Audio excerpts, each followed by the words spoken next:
آج جو ہم نے چیزیں دیکھنی ہیں وہ کلاس 3 کے اندر جو کہی گئی تھی، وہ آج ہم کلاس 3 اور 4 کو اکٹھا کریں گے۔ اس میں ہم نے یہ دیکھنا تھا کہ کنکلوژن وغیرہ کیسے ہیں، کویشچن آنسرز کیسے ہیں، ڈائلاگ کیسے چلتا ہے۔ تو اناؤنسمنٹ اور کنکلوژن وغیرہ قرآن مجید میں، جیسے میں ابھی آپ کے سوال کے جواب میں کہہ رہا تھا کہ خطبات کے اندر جو قرآن نے بنائے ہیں اس کی ترتیب کوئی اسٹرکچرڈ اس طرح کی نہیں جس طرح ہیومن اسٹرکچرڈ ہوتی ہیں چیزیں، ہیومنلی اس طرح کی نہیں ہے، بلکہ ایک اور طرح کی ہے۔ تو مثال کے طور پر آپ دیکھیے کہ یہاں پر یہ بات چل رہی تھی، 2 آیتوں کے بعد اللہ تعالیٰ نے کنکلوڈ کر دیا بات کو کہ تم لوگوں نے جو بھی بات کہہ رہے ہو اس کا نتیجہ کیا نکلا۔ نتیجہ یہ نکلا کہ دل سخت ہو گئے۔ تو یہ جو نتیجہ نکالا ہے وہ یہاں پر ہی نکال دیا، کنکلوژن۔ تو کنکلوژن قرآن مجید میں اس طرح سے نہیں ہے کہ پوری سورہ چلتی چلتی جا کر کہیں کنکلوڈ کرے گی، بلکہ ساتھ ساتھ باتوں کی کنکلوژن ہو سکتی ہے، پورے 2 پیراگراف کے بعد بھی ہو سکتی ہے اور پوری سورہ کے بعد بھی ہو سکتی ہے، بعض جگہوں پر ایسا بھی ہوا ہے، لیکن وہ ساتھ ساتھ ہی۔ مثال کے طور پر یہ بات جو مثال یہاں پہ ہے وہ یہ، اللہ تعالیٰ نے ان کو حکم دیا کہ تم حضرت موسیٰ کے ذریعے سے کہ گائے کو ذبح کرو، کیونکہ اللہ تعالیٰ نے تم سے وہ قسم کا معاملہ کرانا تھا کہ تم نے قتل کیا کہ نہیں کیا۔ تو انہوں نے قتل اور گائے کو ذبح کرنے سے انکار کر دیا، اور بار بار پوچھتے رہے کہ رنگ کیسا ہو، یہ کیسا ہو، وہ کیسا ہو، اور پھر جب قسم کھانے لگے تو پھر ایک دوسرے کے اوپر الزام لگانے لگ گئے۔ یعنی قسم کھا اللہ کے سامنے، خدا کے وہ ایک پوری گائے ذبح کرنے کے بعد، ایک اس کا ہاتھ میں گوشت پکڑنے کے بعد اللہ کے نام کی قربانی ہوئی ہے، موسیٰ موجود ہیں، اللہ تعالیٰ کی طرف سے حکم ہوا ہے، اس موقع پر انہوں نے قربانی کر کے وہ جو جھوٹ بولے، ایک دوسرے پر الزام لگایا۔ اس کے بعد اللہ تعالیٰ نے نتیجہ نکالا کہ پھر ان کے دل سخت ہو گئے، پتھروں سے بھی زیادہ سخت، کیونکہ پتھر بھی گر کر ٹوٹ جاتے ہیں اور ان میں سے پانی بہہ نکلتا ہے۔ اسی طرح حضرت ابراہیم علیہ السلام کے ساتھ جو قصہ چلا نمرود کا، جو بادشاہ ان کے زمانے کا تھا، تو ان ابراہیم علیہ السلام سے اس نے سوالات شروع کر دیے۔ تو اس نے کہا کہ تمہارا رب کون ہے؟ تو حضرت ابراہیم نے کہا کہ میرا رب وہ ہے جو زندگی دیتا ہے اور موت دیتا ہے۔ اور بادشاہ نے کہا کہ میں بھی زندگی اور موت دیتا ہوں۔ تو یعنی وہ لوگوں کو قتل کر دیتا ہے، کسی کو معاف کر دیتا ہے، اس کی طرف اشارہ تھا۔ ابراہیم علیہ السلام نے پھر کہا کہ میرا رب جو ہے نا وہ مشرق سے سورج کو نکالتا ہے، تو آپ مغرب سے نکال دو۔ اس کا نتیجہ نکالا فبہت الذی کفر، فوراً اس کا نتیجہ سامنے لے آئے گا۔ تو اس طرح سے جو قرآن مجید جو ہے وہ اس طرح سے نہیں بات کرتا کہ بات اچانک کر دے یا اسٹرکچر کے طریقے سے کرے، نہیں، بس جب بات مکمل ہوگی اس کا نتیجہ نکال دے گا، اور جب بات مکمل نہیں ہوگی تو بات چلتی رہے گی۔ تو ہر بات کا نتیجہ ساتھ ساتھ نکلتا آتا ہے۔ کویشچن آنسر جو ہے قرآن مجید میں 2 طرح کے ہیں۔ ایک کویشچنز وہ ہیں جو اللہ تعالیٰ خود محسوس کرتے ہیں کہ یا چونکہ وہ دلوں کے رازوں کو جانتے ہیں تو دلوں میں پیدا ہو رہے ہیں، ان کو وہ جواب دے دیتے ہیں۔ یہ ہم بھی کرتے ہیں، انسان بھی کرتے ہیں کہ بات کرتے کرتے ہمیں محسوس ہو جاتا ہے، ہمیں صرف محسوس ہوتا ہے، اللہ تعالیٰ کو علم ہوتا ہے کہ یہاں پر کوئی سوال ذہنوں میں پیدا ہو سکتا ہے، تو ہم بعض کا یہ جملہ بول کر کے آپ لوگوں کے ذہن میں یہ سوال پیدا ہو رہا ہوگا تو جواب دے دیتے ہیں، ہو سکتا ہے نہ پیدا ہو رہا۔ اس کو ہم دخل در مقدر کہتے ہیں۔ دخل در مقدر ہماری ٹرم ہے پرانی بلاغت کی۔ اس کا مطلب ہوتا ہے کہ ایک بات ذہن میں آ گئی تو اس کو جواب دینے کے لیے ہم اس کو کلام کے اندر داخل کر دیتے ہیں۔ تو اس طرح سے ایک مضمون جو ہے وہ نیا اس میں ڈال دیتے ہیں۔ حالانکہ مثال کے طور بات چل رہی تھی زراعت کے اوپر، اور زراعت کے اوپر بات چلتے چلتے ذہنوں میں سوال پیدا ہو گیا کہ بارش کے پانی کا کیا کریں، تو میں نے 2-4 جملے بارش کے پانی پر بول دیے اور پھر واپس زراعت پر آ گئے۔ اب ذہنوں میں یہ سوال تھا کہ بھئی بارش کے پانی کا ہم کیسے استعمال کریں کھیتی باڑی کے لیے، اس کو کیسے محفوظ کریں، کیا کریں۔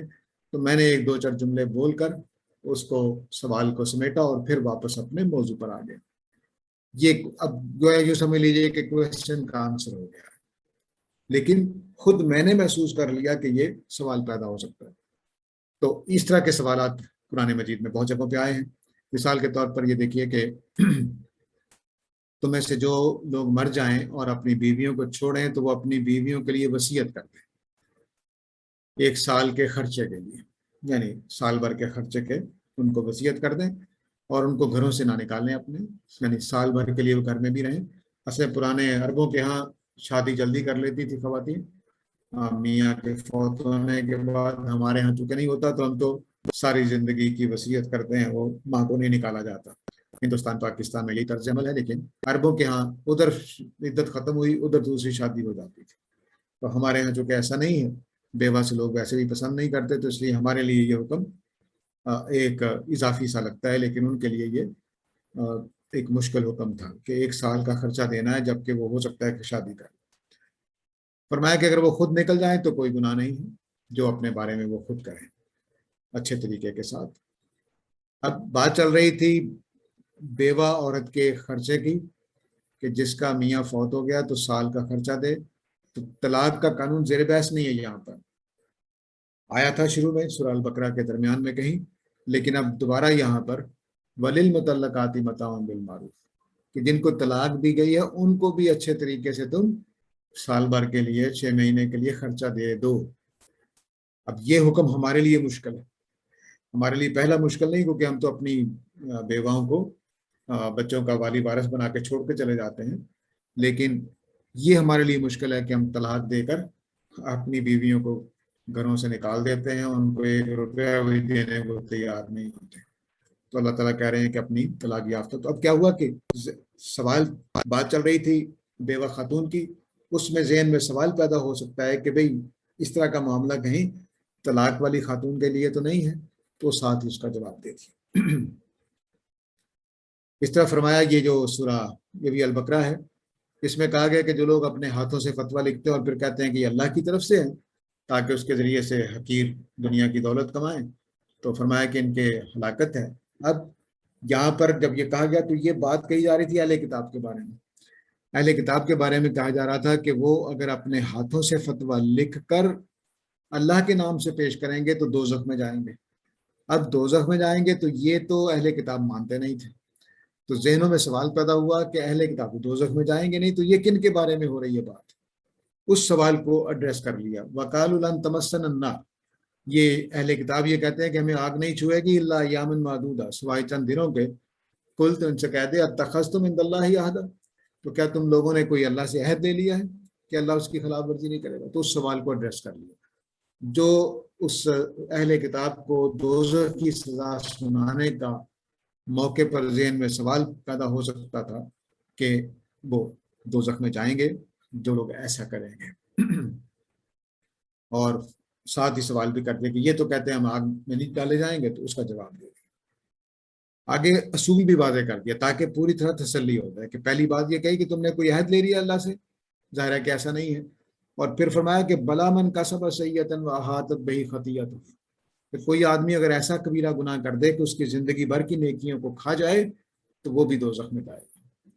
تو گویا یہ اللہ کے نام پر فتویٰ دے کر، اپنی طرف سے فتویٰ لکھ کر اللہ کے نام سے پیش کرنا اتنا بڑا گناہ ہے کہ دوزخ میں ڈالا جائے گا ہمیشہ کے لیے، اس کے سارے اعمال ضائع چلے جائیں گے۔ تو یہ پہلا وہ کوشچن کی ٹائپ ہے جو قرآن مجید کرتا ہے، کہ جس میں قرآن مجید یہ بات کرتا ہے کہ اللہ تعالیٰ کے جو معاملہ ہے کہ دوزخ میں ڈالے جانے کا، وہ سوال ذہنوں میں پیدا ہوا اور اس کو ایڈریس کر کے اس کے ایک ایڈریس ہی کو مطمئن کر کے بات آگے بڑھا دی۔ اب آگے وہ کوشچن، پھر وہ کوشچنز ہوتے ہیں جو ان آسکڈ ہوتے ہیں لیکن فضا میں موجود ہوتے ہیں، لوگوں کے بیچ میں آڈینس کے اندر موجود ہوتے ہیں، لیکن کوئی پوچھنے کی ضرورت نہیں کر رہا ہوتا۔ ان سوالوں کو بھی جواب دیا ہے۔ ان سوالوں کی ایک مثال یہ ہے کہ اذا سألک عبادی انی فإنی قریب، کہ جب کوئی میرا بندہ تم سے سوال کرے گا تو اس کو بتاؤ کہ میں قریب ہوں، جواب دوں گا۔ یہ اب سوال کیا تھا ذہنوں میں؟ قرآن مجید بار بار ایک جملہ بولتا ہے کہ تمہارے بت تو جواب نہیں دیتے، تم تو ان سے مانگو تو تمہاری پکار نہیں سنتے۔ تو اب سوال پیدا ہوا کہ اللہ تعالیٰ کیا سنتے ہیں؟ تو نبی کریم صلی اللہ علیہ وسلم کے زمانے میں اذا سألہ کے الفاظ سے، کہ جب تم سے پوچھیں میرے بندے تو ان سے کہو کہ میں جواب دوں گا۔ تو اب رسول کے ذریعے سے ان کو جواب دیے جاتے تھے۔ اب اس سوال کا جواب جو ہے وہ خود اٹھا لیا، اس کو ان آسکڈ کویشچن تھا لیکن جواب اس کا دے دیا کہ میں جو بھی پکارنے والا ہے پکارے گا میں اس کا جواب دوں گا، لیکن دوں گا ظاہر ہے کہ نبی کریم صلی اللہ علیہ وسلم کی طرف سے، ٹھیک ہے، کیونکہ یہاں سالہ کے الفاظ سے نبی صلی اللہ علیہ وسلم کو بیچ میں شامل کر لیا ہے۔ اب اس کے بعد سوالوں کے جواب دے دیا۔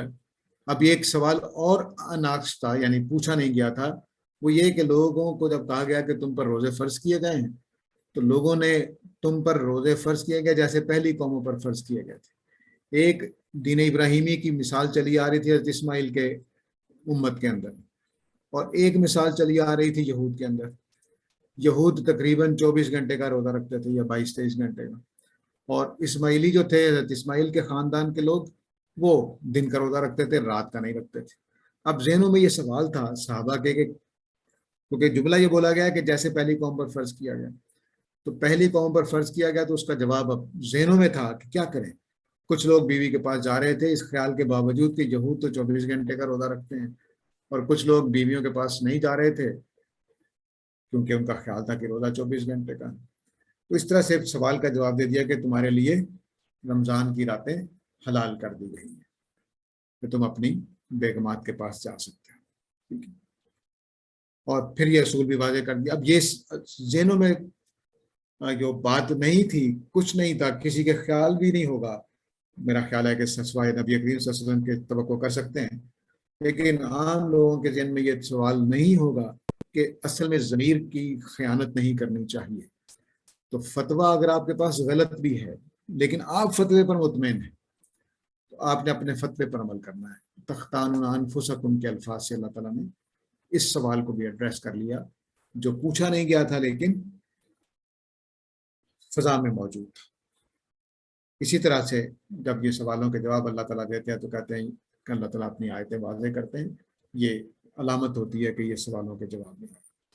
کچھ کوشچن ایسے ہوتے ہیں جو پوچھے گئے ہیں، ان کو اللہ تعالیٰ عام طور سے یسلونک کے الفاظ سے بیان کرتے ہیں، جو پوچھے گئے سوالات، یسلونک عن الاحلہ، یسلونک عن الخمر والمیسر۔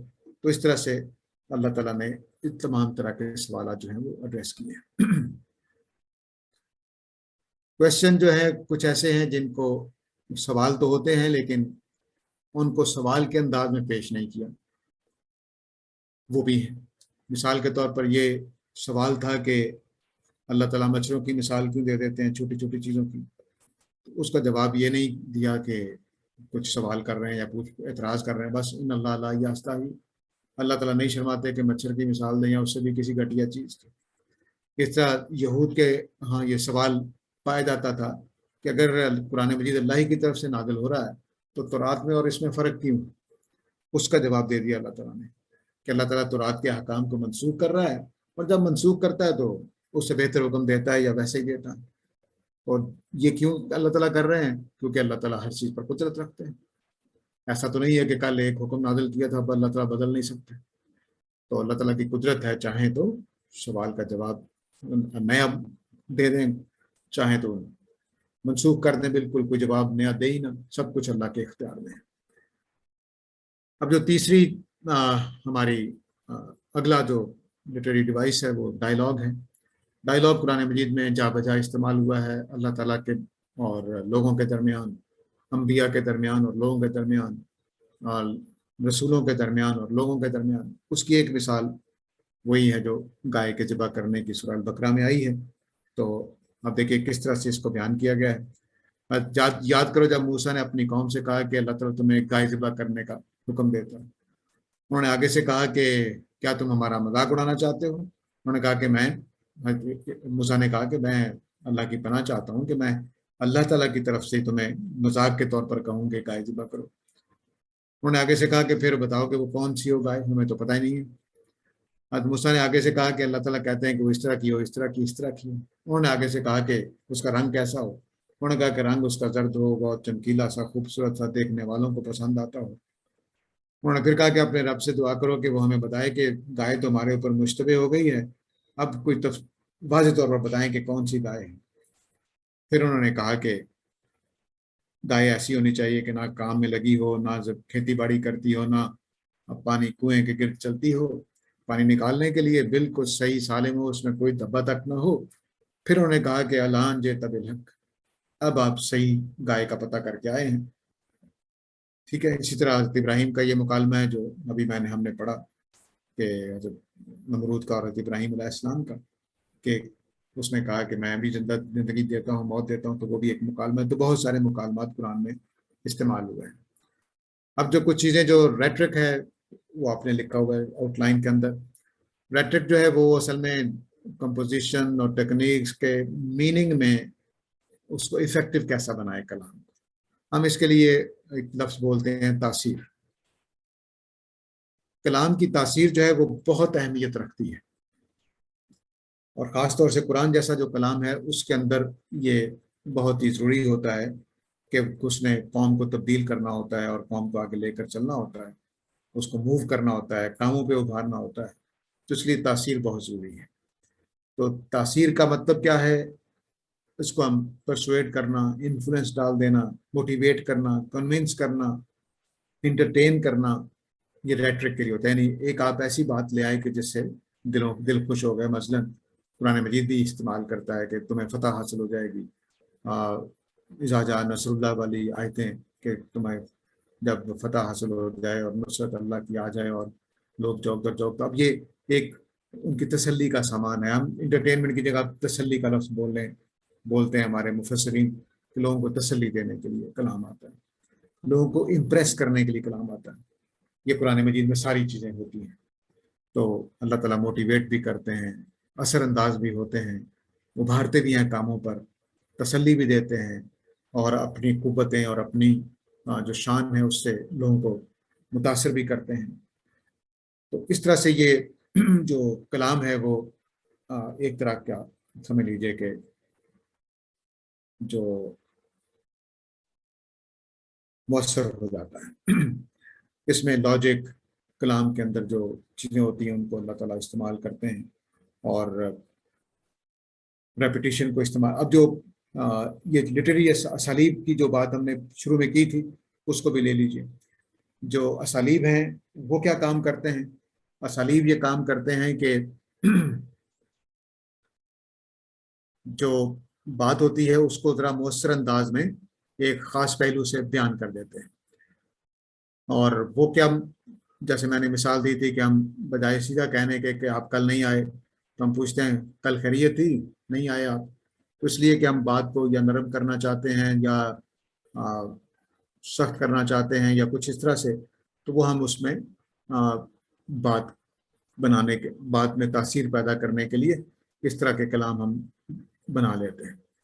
تو جو ہماری ہے ریٹرک، اس کے اندر 3 چیزیں جو ہیں وہ استعمال ہوتی ہیں۔